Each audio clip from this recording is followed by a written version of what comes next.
نماز کے بعد کے اذکار، ایک بار اللہ اکبر کہنا اور اونچی آواز میں۔ ابن عباس کہتے ہیں میں نبی صلی اللہ علیہ وسلم کی نماز کے مکمل ہونے کو تکبیر کی وجہ سے سمجھ جاتا تھا، یعنی سلام پھیرنے کے بعد آپ اللہ اکبر کہتے۔ نمبر 2، 3 بار استغفر اللہ کہنا، میں اللہ سے بخشش مانگتا ہوں۔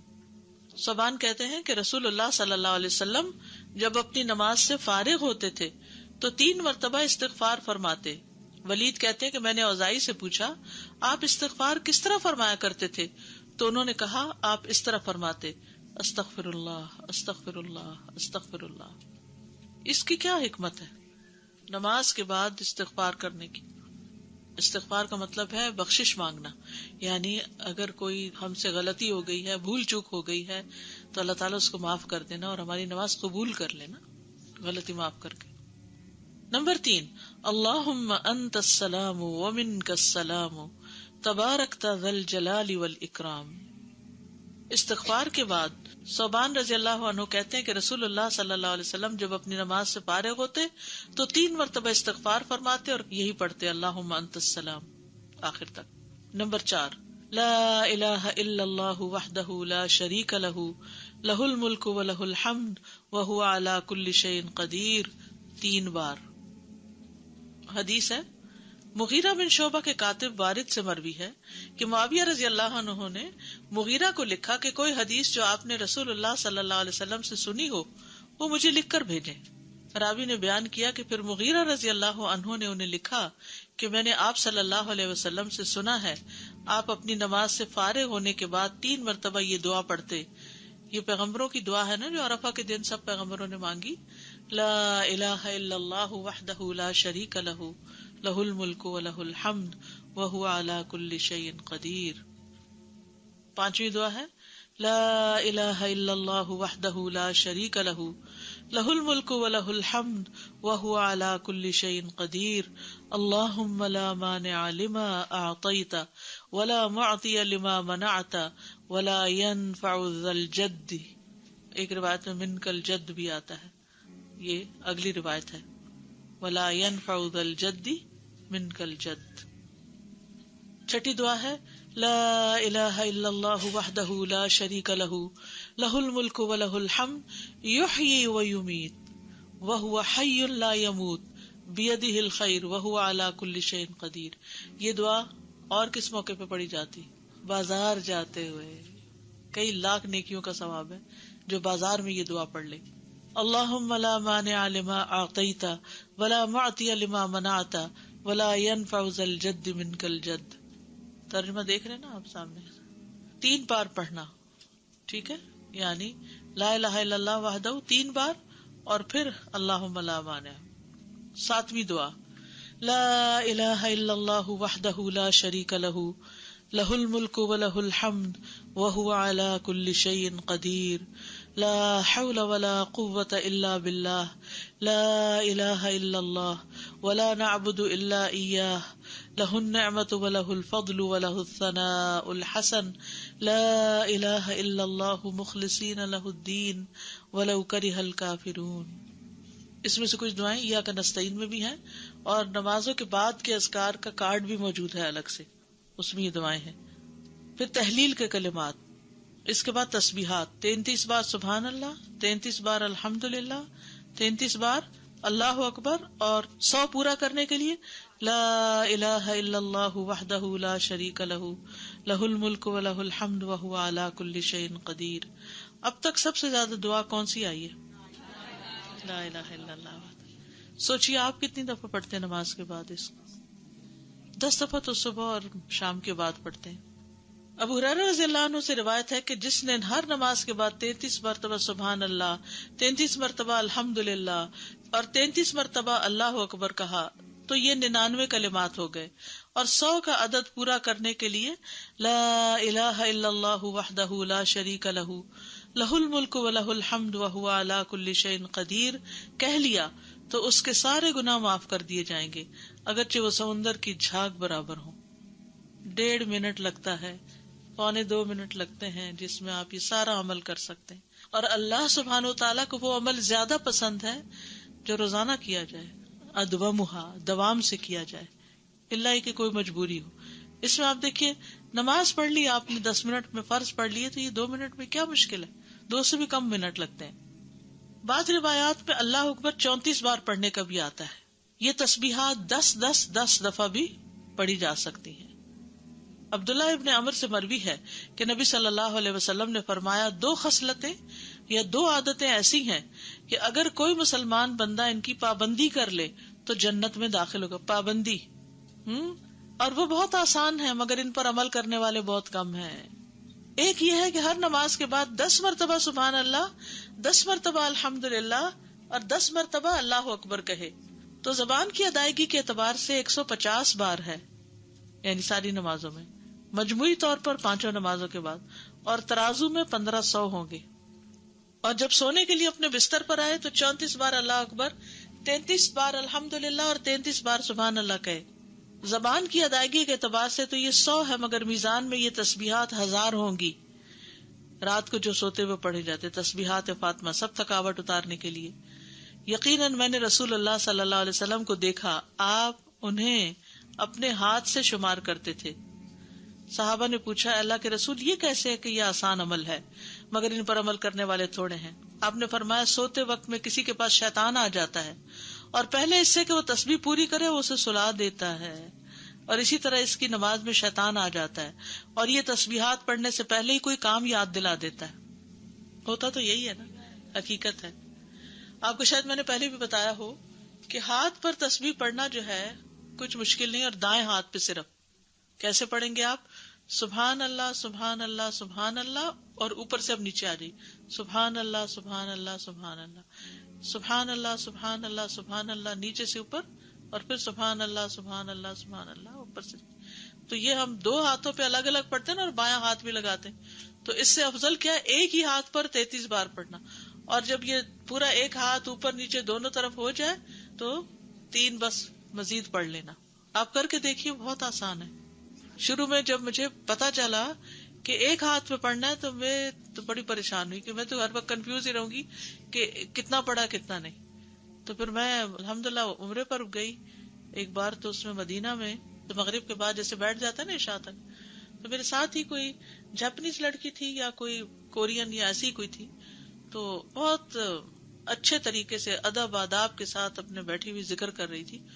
تو پھر اچانک میری نگاہ اس کے ہاتھ پر پڑی تو وہ یہی کر رہی تھی، اوپر سے نیچے نیچے سے اوپر. تو میں نے کہا اوہ اتنا آسان ہے، کیونکہ میں جب ایک ہی ہاتھ پہ 2 دفعہ پڑھتی تو کبھی کہتی پتہ نہیں پڑھا ہے 1 دفعہ پڑھا کہ 2 دفعہ. تو اس طرح اب اتنا آسان ہو گیا اور بڑے سکون سے پڑھا جاتا ہے. جہاں سے مرضی شروع کرے، جیسے آپ کا طریقہ ہے. میرا طریقہ چونکہ یہاں سے شروع کرنے کا تھا تو اس لیے نیچے سے 3 اوپر، تو اوپر سے نیچے 3. بعض لوگ تو 100 کے لیے پتہ نہیں یہ بھی بتاتے یہاں سے ایسے پھر ایسے پھر ایسے پھر ایسے، پھر وہ پھر مجھے جھنجٹ لگتا ہے، کیونکہ انگلیاں بھی مستنطقات ہیں نا، قیامت کے دن بولیں گی. 25 بار تسبیحات پڑھنا، یعنی یہ بھی جائز ہے. ٹھیک ہے. آیت الکرسی جنت میں جانے کا راستہ. رسول اللہ صلی اللہ علیہ وسلم نے فرمایا جو شخص ہر فرض نماز کے بعد آیت الکرسی پڑھے اس کو موت کے علاوہ کوئی چیز جنت میں جانے سے نہیں روک سکتی. سبحان اللہ. یعنی نماز پڑھی اور نماز کے بعد آیت الکرسی پڑھ کے آپ دیکھیے کتنی دیر لگتی ہے، شاید ہارڈلی منٹ بھی نہ لگتا ہو. اور یہ سب سے افضل آیت ہے. ابو ذر غفاری کہتے ہیں کہ میں مسجد حرام میں داخل ہوا اور رسول اللہ صلی اللہ علیہ وسلم کو اکیلے دیکھ کر آپ کے پاس آ کر بیٹھ گیا. میں نے کہا یا رسول اللہ کون سی آیت سب سے افضل ہے جو آپ پر نازل ہوئی؟ آپ نے فرمایا آیت الکرسی. کرسی کے مقابلے میں 7 آسمان اس طرح جیسے بیابان زمین میں کوئی چھلا پڑا ہوا، اور پھر کرسی کے مقابلے میں عرش کا حجم اس طرح ہے جیسے اس چھلے کے مقابلے میں بیابان کا وجود. قرآن کریم میں سب سے عظیم آیت ہے. جو آپ نے ابی ابن کعب سے پوچھا تھا تو انہوں نے جب جواب دیا تو آپ نے فرمایا کہ ابو المنذر تمہیں علم مبارک ہو. اس کے پڑھنے سے ایک محافظ آ جاتا ہے اور شیطان قریب بھی نہیں پٹکتا. جنات سے بچانے والی آیت ہے یہ. وہ آیت جو سورۃ البقرہ میں ہے، اسے کوئی شام کو پڑھے گا تو صبح تک پناہ میں رہے گا، جو صبح پڑھے گا شام تک ہم سے پناہ میں رہے گا، یعنی جنات سے. معوذات، سورۃ الاخلاص، سورۃ الفلق، سورۃ الناس، یہ بھی ایک بار پڑھنا ہوتی ہے نماز کے اذکار میں. عقبہ بن عامر کہتے ہیں کہ رسول اللہ صلی اللہ علیہ وسلم نے مجھے حکم دیا تھا کہ میں ہر نماز کے بعد معوذات پڑھا کروں، ہر نماز کے بعد معوذات پڑھا کروں۔ معوذات کی فضیلت کیا ہے؟ ان کی مثل پچھلی کتب میں کوئی صورت نہیں، یہ اتنی افضل صورتیں ہیں۔ رسول اللہ صلی اللہ علیہ وسلم نے فرمایا، اے عقبہ بن عامر، کیا میں تمہیں ایسی صورتیں نہ سکھاؤں جو نہ تورات میں نازل ہوئی، نہ زبور میں، اور نہ انجیل میں، اور نہ ان جیسی فرقان میں ہیں؟ تم پر ایک رات بھی ایسی نہ آئے کہ تم ان کو نہ پڑھو۔ جسے ہم کہتے ہیں نا ایک دن بھی نہ آئے، جیسے عربی میں کہتے ہیں ایک رات بھی نہ گزرے۔ رسول اللہ صلی اللہ علیہ وسلم نے فرمایا، تم نہیں دیکھتے کہ آج کی رات ایسی آیات اتری ہیں کہ ان کی طرح کبھی دیکھی نہیں گئی، اور وہ ہیں قل اعوذ برب الفلق اور قل اعوذ برب الناس۔ انتہائی بلیغ صورتیں ہیں، سب سے افضل تعوذ ہے یہ۔ پہلے نبی صلی اللہ علیہ وسلم اور کلمات پڑھتے تھے، جب یہ صورتیں نازل ہوئی تو اور ذکر چھوڑ کر انہی کو پڑھنے لگے۔ نظر بد سے کفایت کرنے والے کلمات ہیں، یعنی اگر کسی کو ڈر ہو کہ اس کو نظر لگے گی یا لگ چکی ہو تو اس کے علاج کے لیے بھی۔ ابو سعید سے روایت ہے، کہتے ہیں کہ رسول اللہ صلی اللہ علیہ وسلم جنوں اور انسانوں کی نظر بد سے پناہ مانگتے تھے، حتیٰ کہ معوذتین نازل ہوئی۔ پھر جب معوذتین نازل ہوئی تو آپ نے ان کو لازم پکڑ لیا اور ان کے سوا دوسروں کو ترک کر دیا۔ نمبر 11، رب اعنی علی ذکرک و شکرک و حسن عبادتک۔ معاذ بن جبل کہتے ہیں کہ رسول اللہ صلی اللہ علیہ وسلم نے میرا ہاتھ پکڑا اور فرمایا، میں تم سے محبت رکھتا ہوں اے معاذ۔ میں نے عرض کیا، میں بھی آپ سے محبت کرتا ہوں یا رسول اللہ۔ تو رسول اللہ صلی اللہ علیہ وسلم نے فرمایا، تم پابندی سے ہر نماز میں یہ دعا مانگا کرو، رب اعنی علی ذکرک و شکرک و حسن عبادتک۔ اور آپ نے یہ ان کو وصیت کی تھی کہ کبھی نہ چھوڑنا اس کو۔ نمبر 12، رب قنی عذابک یوم تبعث عبادک۔ اے رب، مجھے اس دن کے عذاب سے بچانا جس دن تو اپنے بندوں کو اٹھائے گا۔ پھر ہے نمبر 13، اللہم انی اعوذ بک من الکفر والفقر وعذاب القبر۔ کفر، فقر اور عذاب قبر سے تیری پناہ میں آتا ہوں اے اللہ۔ پھر اللہم اغفر لی ما قدمت وما اخرت وما اسررت وما اعلنت وما اسرفت وما انت اعلم به منی، انت المقدم وانت المؤخر لا الہ الا انت۔ یہ اگلے پچھلے ظاہری باطنی سب گناہوں کی معافی کا اعلان ہے اس میں۔ پھر 15 نمبر پہ سبحانک اللہم وبحمدک استغفرک واتوب الیک۔ اچھے عمل پہ مہر لگانے والے کلمات ہیں یہ، یعنی جو شخص کسی مجلس میں بیٹھے پھر اس سے کچھ غلط باتیں ہو جائیں تو جب یہ کلمات آخر میں پڑھے گا تو وہ معاف ہو جائیں گے، کفارہ ہو جائے گی اس مجلس کا۔ نمبر 16، رب اغفر لی وتب علی انک انت التواب الغفور۔ ایک انصاری صحابی کہتے کہ میں نے رسول اللہ صلی اللہ علیہ وسلم کو نماز کے بعد یہ دعا 100 دفعہ پڑھتے ہوئے سنا، رب اغفر لی وتب علی انک انت التواب الغفور۔ پھر اللہم انی اعوذ بک من الجبن واعوذ بک ان ارد الی ارذل الامور واعوذ بک من فتنۃ الدنیا واعوذ بک من عذاب القبر۔ پھر ہے اللہم اغفر لی وارحمنی واہدنی وارزقنی۔ استاذہ، ان ساری دعاؤں کو آرڈر میں پڑھنا ضروری ہے یا کسی بھی آرڈر میں؟ یہ تو لکھنے کی ترتیب ہے، لیکن شروع کے جو ہے نا اللہ اکبر استغفر اللہ استغفر اللہ استغفر اللہ اللہم انت السلام منک السلام، یہ آرڈر میں تینوں پڑھنا ہے، ٹھیک ہے؟ اس کے بعد آپ آیت الکرسی پڑھیں یا تسبیحات پڑھیں یا پھر جو بھی دعا چاہیں پڑھیں۔ ان میں سے یہ ہے کہ ایک پوسٹر بھی بنایا گیا تھا اور ایک انشاءاللہ یہاں بھی میں چاہ رہی تھی کہ چھپوا کے دے دیں، اس میں یہ ساری تو نہیں آ سکیں گی لیکن موٹی موٹی دعائیں جو ہیں وہ آ جائیں گی۔ تو میں نے تو جو اپنا قرآن مجید ہے وہ ایک پرنٹ آؤٹ سا نکال کے دعاؤں کا، قرآن مجید کے جو جس سے دیکھ کے پڑھتے ہیں نماز میں، اس کے اندر نشانی کے طور پہ اس کو رکھا ہوا پلاسٹک میں ڈال کے، تو جب میں نماز شروع کرتی ہوں تو وہ اس کو نکال کے سائڈ پہ رکھ لیتی ہوں، جب نماز ختم کرتی ہوں تو پھر جو یاد ہیں اور جو نہیں پوری طرح یاد، ان کو جو یاد ہے بس ہنٹ دیکھتی جاتی ہوں اور پڑھتی جاتی ہوں، جو نہیں یاد ان کو دیکھ کے پڑھ لیتی ہوں۔ تو اس سے کیا فائدہ ہوتا ہے کہ اس طرح پڑھی جاتی ہیں، ورنہ تو وہ بھی بھول جاتا ہے کون کون سی تھی۔ یا تو بچپن میں یہ سب سیکھ لیتے نا، پھر مشکل نہیں، جیسے نماز ہم نے اول سے آخر سیکھی ہوئی ہے نا تو وہ ایک گاڑی دوڑ پڑتی ہے، لیکن یہ دعائیں تو ہم نے بڑے ہو کر ہی سیکھی ہے نا، اور کچھ نئی نئی پھر پتہ چل جاتی ہے تو وہ ایڈ ہو جاتی ہیں۔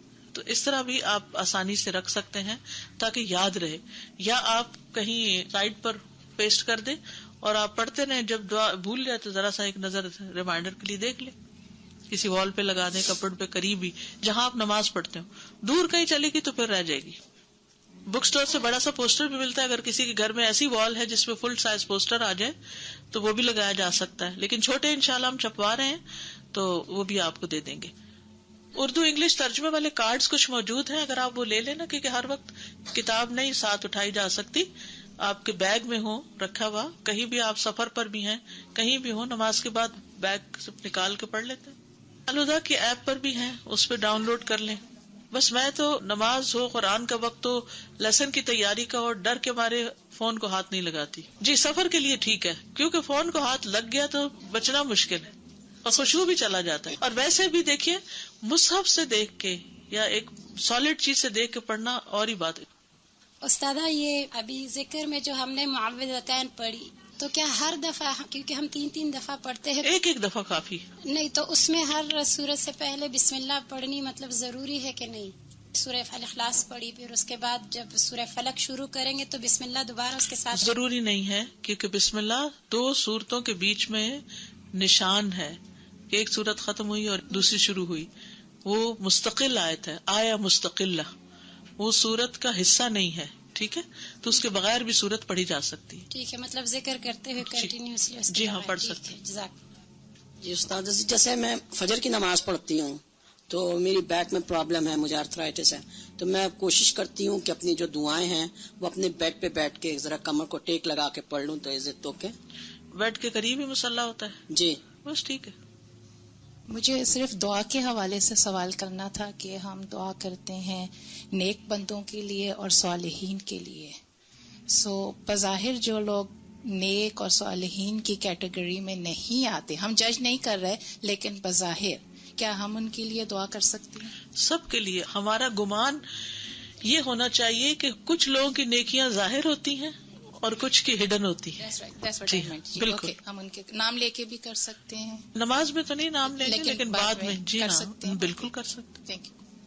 اساتذہ اگر ہم جیسے فجر نماز کے بعد ہم بیٹھے اذکار کر رہے ہیں تو ان بٹوین جیسے ہم اٹھتے ہیں جیسے بچوں کو اٹھانے کے لیے پریئر کے لیے ایسے، تو اس کا پھر کیا ہوتا ہے؟ یعنی وہ سلسلہ مطلب معذوری ہے، مجبوری ہے، کیونکہ میں کرتے کرتے جا رہی ہوں اور میں کیونکہ اتنا گلٹی فیل ہوتا ہے کہ اگر ان کی نماز چلی گئی، ہمارے ذکر اذکار ایگزیکٹلی وہ دونوں طرف ہو رہا ہے، بڑا نقصان ہے. جی تو پھر واپس آ کے بیٹھ جائیں. ایسے کر رہی ہوتی ہوں تو کر سکتے ہیں کر ایسے؟ سکتے ہیں. جزاک اللہ. جب عشاء کی نماز پڑھتے ہیں رات کو تو وہ آخری نماز ہو تو اس کے بعد جو تسبیحات کرتے ہیں تو بیڈ پہ دوبارہ جب جاتے ہیں تو وہ ہو جائے گا بیچ میں 1.5 منٹ کی بات. ٹھیک ہے. نماز فجر اور نماز مغرب کے کچھ دیگر اذکار، یعنی باقی نمازوں کے سب کے ایک ہے، فجر اور مغرب میں کچھ اور بھی ہے. فجر کی سنتوں کے بعد کی دعا پڑھیے آپ سب.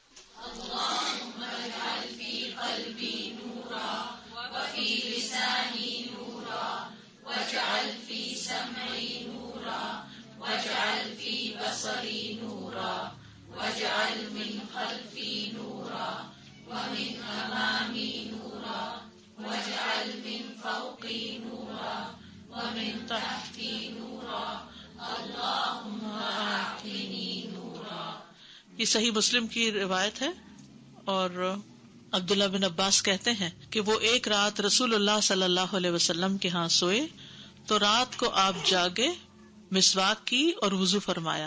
اس وقت آپ یہ آیت مبارکہ پڑھ رہے تھے، ان فی خلق السماوات والارض واختلاف اللیل والنہار لآیات لأولی الالباب. یہ آیات تلاوت فرمائی حتیٰ کہ سورت ختم کی. پھر آپ کھڑے ہوئے اور 2 رکعتیں پڑھی. یہ کون سی 2 رکعتیں تھی؟ تہجد کی. اور ان میں بہت طویل قیام اور رکوع اور سجدے کیے. پھر واپس پلٹے اور سو گئے، یہاں تک کہ آپ کے سانس کی آواز سنائی دینے لگی. پھر آپ نے اس طرح 3 دفعہ کیا، 6 رکعتیں پڑھی. ہر دفعہ آپ مسواک کرتے، وضو فرماتے اور ان آیات کی تلاوت فرماتے. سبحان اللہ، یعنی کتنی مشقت اٹھاتے تھے آپ. پھر آپ نے 3 وتر پڑھے. پھر مؤذن نے اذان دی تو آپ نماز کے لیے باہر تشریف لے گئے اور آپ یہ دعا پڑھ رہے تھے، اللہم اجعل فی قلبی نورا وفی لسانی نورا واجعل فی سمعی نورا واجعل فی بصری نورا واجعل من خلفی نورا ومن امامی نورا واجعل من فوقی نورا ومن تحتی نورا اللہم آتنی نورا. اب تہجد پڑھنے کا ایک اور طریقہ معلوم ہو گیا، کیونکہ سوال تھا نا کہ 8 رکعتیں اکٹھی پڑھی جا رہی ہیں اور پھر ایک اور پڑھی جا رہی ہے ایک ہی سلام سے ساری. تو اسی طرح یہ طریقہ بھی ہے کہ آپ نے 2 پڑھی پھر آرام کر لیا، پھر 2 پڑھی، پھر آرام کیا، پھر پڑھی. نیکسٹ ہے فجر کی فرض رکعت کے بعد کے اذکار. فجر کی فرض رکعت کے بعد کے اذکار: سبحان اللہ 100 بار، لا الہ الا اللہ 100 بار. ٹھیک ہے. 100 دفعہ والے 2 اذکار. ابو ہریرہ کہتے ہیں کہ رسول اللہ صلی اللہ علیہ وسلم نے فرمایا، جو صبح کی نماز کے بعد 100 دفعہ سبحان اللہ اور 100 دفعہ لا الہ الا اللہ پڑھے، اس کے گناہ معاف ہو جائیں گے اگرچہ وہ سمندر کی جھاگ کے برابر ہوں. یہ کب پڑھنے؟ فجر کے بعد. نمبر 2 پڑھیے اس کو.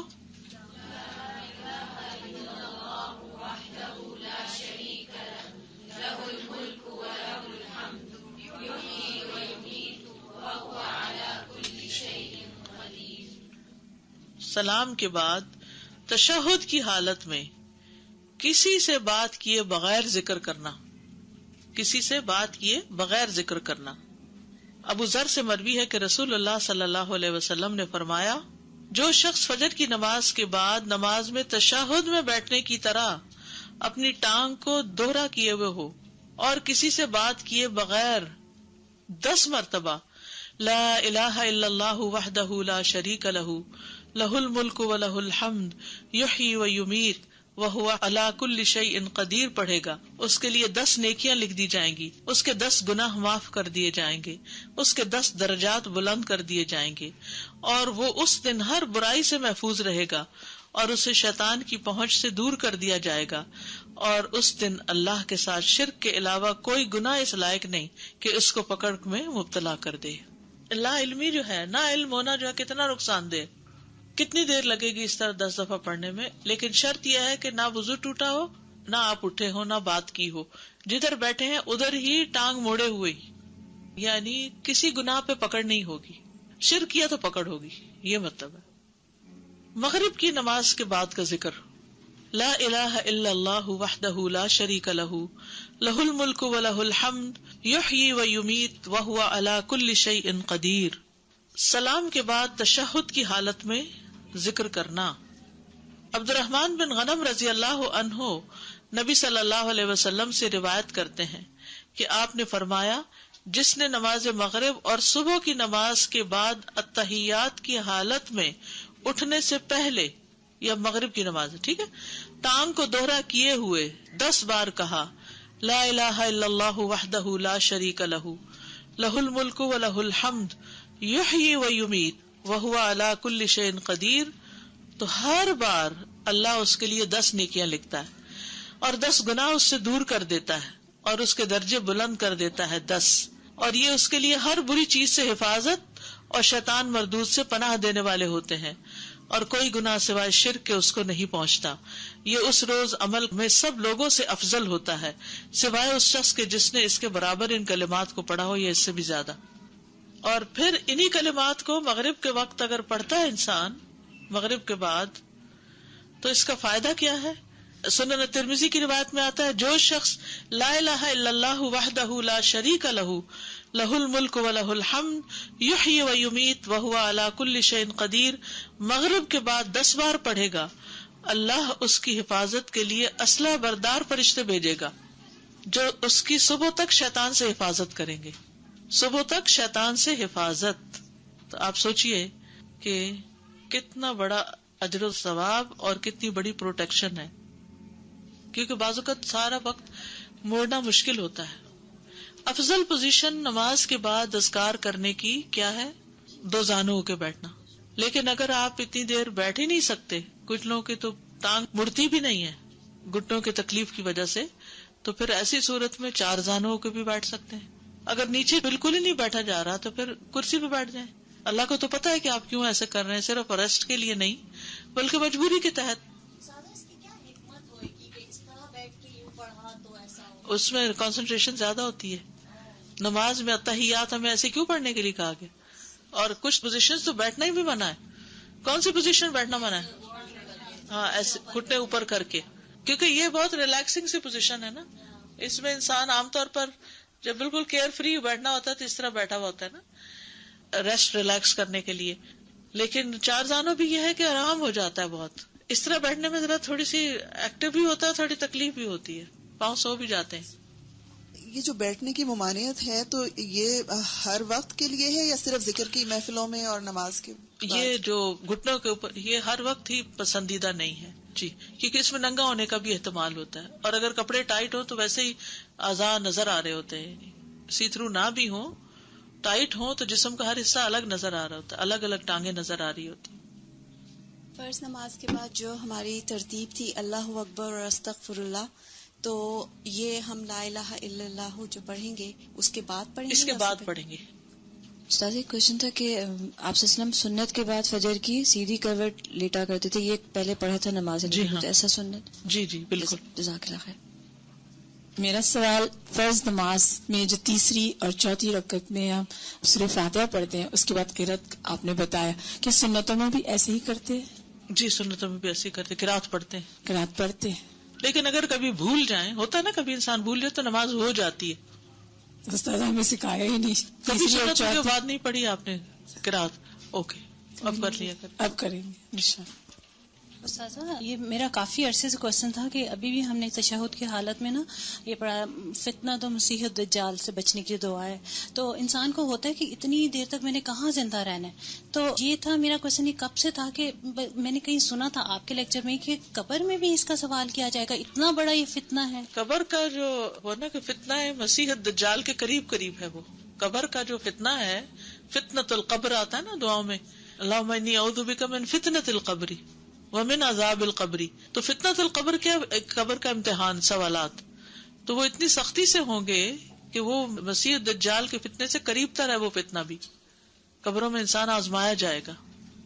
سادہ جب یہ ساری باتوں کی نالج آ جاتی ہے اور روز پڑھتے ہیں تو ایسا لگتا ہے جیسے کبھی کبھی آپ اوور ویلمڈ ہو جاتے ہیں کہ یہ میں کیسے کروں گی، because you know life is so busy here. جیسے پہلے آپ صلی اللہ علیہ وسلم کی، آئی مین ہم اپنی ان مصروفیات کو ختم کریں یا کم کریں جن کی ضرورت نہیں ہے. کچھ تو ہماری ضروریات ہے نا، کھانا پینا پکانا، کپڑے دھونا، گھر صاف کرنا، یہ تو ہے.